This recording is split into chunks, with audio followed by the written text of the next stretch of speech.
Hi there, I'm Callum Crawley from motoringnz.com, and for the last few days I've been living with this 2024 Mitsubishi Triton VRX, the top spec model that we get here in New Zealand. I've been driving it in all conditions, on and off-road, and here are some thoughts about it.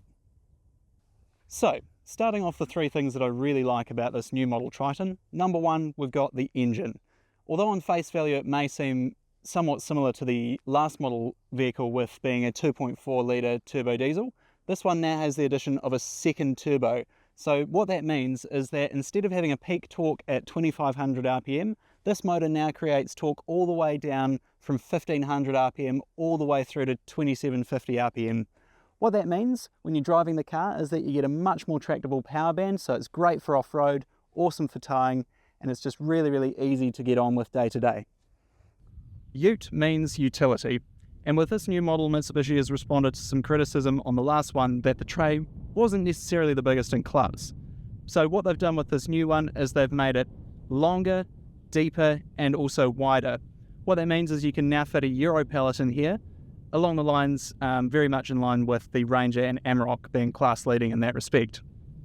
One thing I've also noticed is that we've got these lovely tie-down hooks here.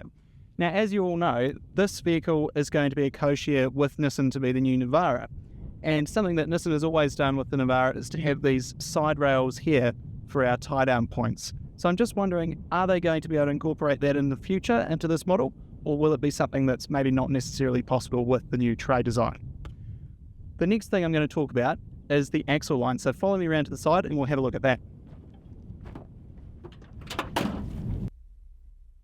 Alright, so we're around the side of the vehicle now. What I was saying about the axle line, some people might think that this was a stylistic decision to make the car more squared off and blocky looking. However, there's actually a much deeper reasoning behind this. Moving that axle line rearward, what does that mean?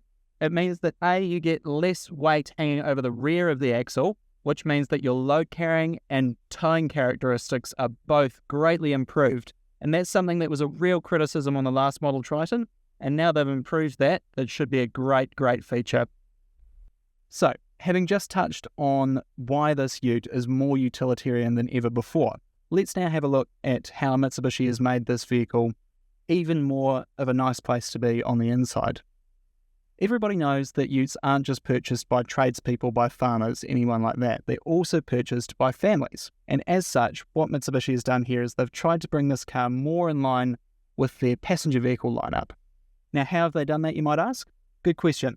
They've got this nice big infotainment screen in the centre here, but instead of just going all touchscreen controls, they've still integrated nice physical buttons here for all your HVAC, all that sort of stuff down here. You've also got a physical button for your diff lock, which I really like. Great off-road feature there. Still a nice big chunky selector for all your gears and also your high and low range and four-wheel drive modes. You've got a nice drive mode button down the bottom here. And everything just works. It's a really simple and easy place to get on with and to use. One irk that I do have is with the weight of this tailgate. It feels like it's full of sand. Yep. Really heavy when you're lifting and lowering it. Now, most other vehicles in this class, including the current Navara, have a torsion spring to help you lift and lower it. It's a notable absence here. It's maybe a little bit of cost cutting by Mitsubishi. Moving on to styling, it's something that's so subjective, so it's very much down to the individual as to whether they really like it or not. However, I particularly like these tail lights. You've got a nice little T for Triton design element going on there. Moving along the side, we've got some nice sharp lines, which is really good to see. I'm not a particular fan of these black wheel arch flares, it's just not my thing. But some people do like them, so they're obviously very popular in the segment. Moving around to the front, it's very bold and striking. So large front end, they've really leaned into that passenger car sort of family face, if you like, with the big headlights here, daytime running lights, and then the LED fog lights down the bottom. Overall, it's a very striking package, and you certainly won't mistake it for anything else on the road. The last thing that I would like to touch on is what's called the driver monitoring system, or DMS.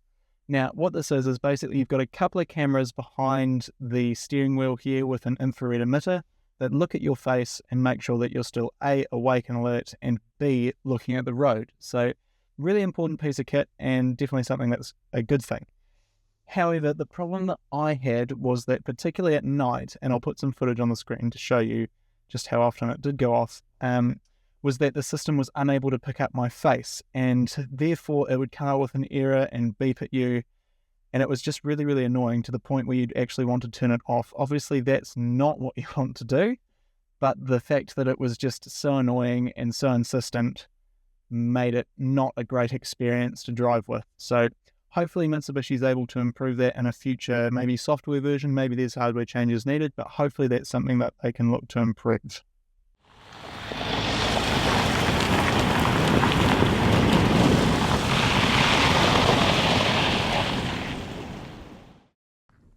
Final thoughts on the Triton VRX. I think Mitsubishi has done a really good job at bringing this new model right into line with the rest of its competitor lineup. They've improved the power, passenger comfort and practicality. All really important things in a modern ute. Now the only thing that's taken a hit is the price. However, for that increased price, I believe that you get a much more well-rounded, better overall vehicle. It'll be really interesting to see how it stacks up in terms of sales. It's a car that's not without its quirks, but is far better than any Triton that we've seen to date. I've been Callum Crawley with motoringnz.com. Thank you for watching.